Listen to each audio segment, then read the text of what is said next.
my channel if you're new. My name is Khadijah. So nice to meet you. And I'm so happy to have all you guys tuning in today. So today I'm going to be talking about my experience with working as an esthetician so far. I got my license in August of last year. So I've been an esthetician for 7 months. Yay me. Yeah. Oh, and I promise I'm not nude. I have on a tank top. But yeah, so if you are interested in hearing about my work experience as an esthetician, then keep on watching. So first off, as a lot of you guys know, I was working at Amazing Lash Studio at the front desk my last 2 months of being in aesthetic school, which I highly recommend if you know where you want to work at after you graduate. Put an application for the front desk, help out around there, and get to know how things go so that whenever you are licensed, it'll be like an easy transition. So after I became licensed and I went to the training, I actually did film that for you guys, but the training was so stressful. Like, don't get me wrong, lashing is hard. It's hard for everybody when they first start off. That's normal. Well, I'm not gonna say everybody, because some people, you know, they're just good with both of their hands and they get it right off the bat. That wasn't me. So the way that Amazing Lash Studio does it is that you have like a week of training where you go to like a different location, usually not your home store, and then you end up going back to your location. But if they feel like you are not, well, if you are not able to lash in 2 hours, then you will have to keep taking models, which the beginner, like the average time for a beginner is 4 to 6 hours, which sounds long, but if you've ever lashed, then you understand why it can take that long. That is a really long time though. I think my first time I was probably at maybe like three-ish hours to get a good full set. But yeah, so if it is something that you plan on like staying at, did you find it? Found what? The song. The song? The song. Oh no. Oh, I found it. Oh, can I have it? No.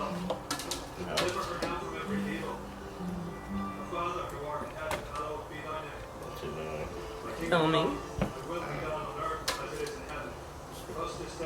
Okay, bye guys. I miss you too. I'll be back in there in a minute. Look at him. See? Bye. You gonna do that to us? I'll be in there in a minute. Hey, Sushi. Wait, let him see you. Nah. Look at Sushi. Sushi Kabushi. He not like you. Yeah, he do. He loves me. I love you. Don't bite my hair. Come on. Come on, come on, come on, come on. Oh my goodness, where am I going with this? See, they totally distract me. My mind is like off track. Okay. If lashing is like your top priority, if it is something that you want to like go at with full force, then I feel like the training won't be, you know, as bad.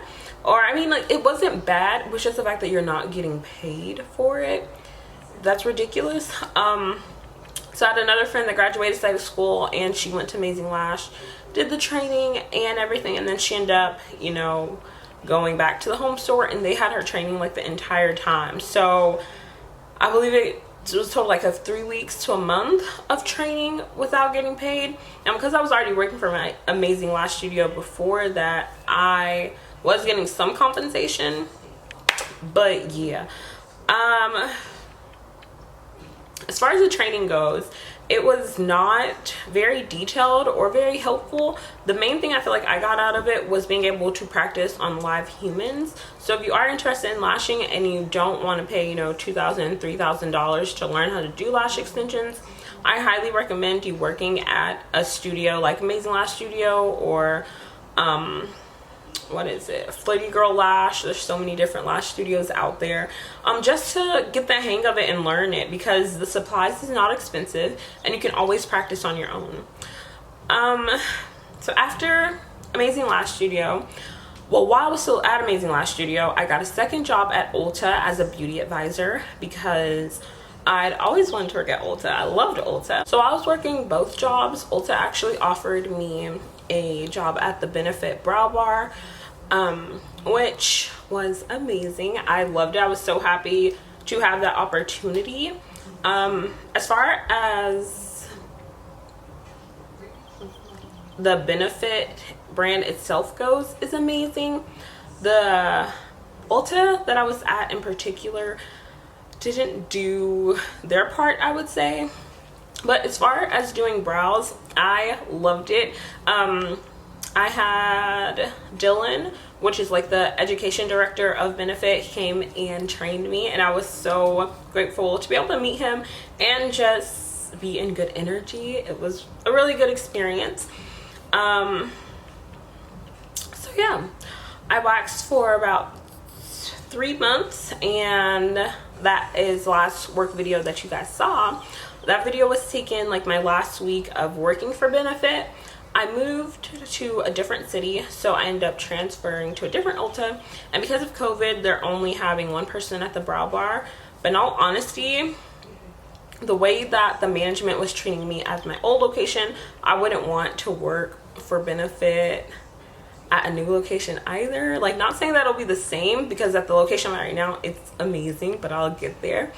But yeah, I'm just not sure about that. I don't want to go too much in detail about what happened at that job because I am still employed by Ulta, and like I said, I love it at the location I'm at. But yeah, like I said, the management just they need some work. They don't treat people fairly. Let's just leave it at that. So that comes to my current job. So now I am a prestige beauty advisor at Ulta. The main difference between being just a beauty advisor and then being a prestige beauty advisor, pre-COVID, you would like swatch makeup on people. You could do like their eyeshadow, show them how to apply it, kind of thing, do their brows. You know, they purchase product, you show them how to use it. So stuff like that. And then as far as like just helping direct people toward the products they need, like for instance, you know, I'm an esthetician, so I help a lot of people when it comes to their skincare needs, and also makeup, because your girl do a little dibbling dabbling in that too. But yeah, so those are the differences between, oh, I didn't even tell you what a regular beauty advisor does. So a regular beauty advisor, they do more of like the cashiering. I do cashier sometimes, but rarely ever, unless it's like busy. They also help with like, you know, restocking, which I restock too, just not as much as the beauty advisors do. A lot of beauty advisors work truck. I did that whenever I was working at the other location, which is just you come in from 4 a.m. to 8. No, yeah, you come in from 8 p.m. to 4 a.m. and usually we would finish early. I saw it as easy money because I would already be up to like 2 a.m. so might as well push it a couple more hours and get a check, boo. Like, you can't be lazy out here. But yeah, I mean, I'm not doing that anymore. And yeah. So as far as pay goes, because I know that you guys are highly interested in how much you're going to be getting paid, I completely understand.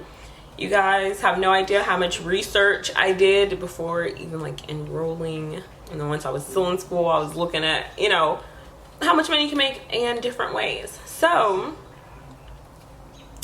when I was working at Amazing Lash Studio, it was, as a front desk, I made $10 flat. And then whenever I became a stylist, I made $9 plus commission and then my tip. So usually, like, don't worry about if the like hourly rate is not, well, let me finish telling y'all how much I made at the other places before I get into that. So that's what I made at Amazing Lash Studio. Then whenever I was just a regular beauty advisor, it was 10, but another place offered me more, so I got them to raise it to 12. And then after I was a beauty advisor, I became the brow person at the brow bar. So then I made a little bit over 14, and now I'm prestige beauty advisor.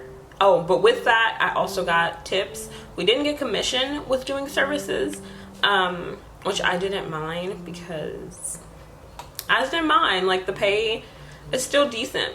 And then as a beauty advisor, now I'm still making the same. I just don't get any tips, which again, completely fine. Like, I'm not a money hungry person, but if there is something I can do to better myself and it in turn brings me more money, then so be it. Like, that's just how it's gonna be.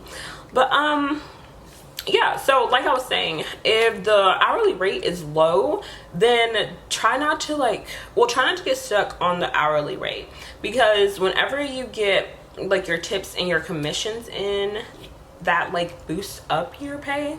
And then also at Amazing Lash, if you have somebody that is like rebooking with you, then you get an extra $1 on every hour of that service. So there are little things put in place to help you get more money with these jobs. But yeah, don't expect to come straight out of school and just be making bank right off the bat. I'm grateful that God put me in a position to quickly move up, even though it didn't seem to be in my favor at the time. But now I'm at a great location and everything's great. Oh, and don't be afraid to like negotiate your pay. I'm not gonna lie, that was my first time ever doing it, and I wasn't even trying to, in all honesty. Like, she told me what I was gonna be making at, okay, so I got hired at a different Ulta than I started working at, but because I was working at Amazing Lash Studio, I asked to work at the Ulta that was over there. So the first Ulta offered me 13, and she was offering me 10, so she met at 12. So I was fine with that. But yeah, I just told her what they were offering me, and then she told me what she could give me. So don't feel like you're being pushy, but also make sure you like address it with the right approach. Like, you don't want to sound greedy or disrespectful, regardless of how rude or disrespectful your managers may be to you. But I digress. So what else is there to say? Is there anything else I'm leaving out?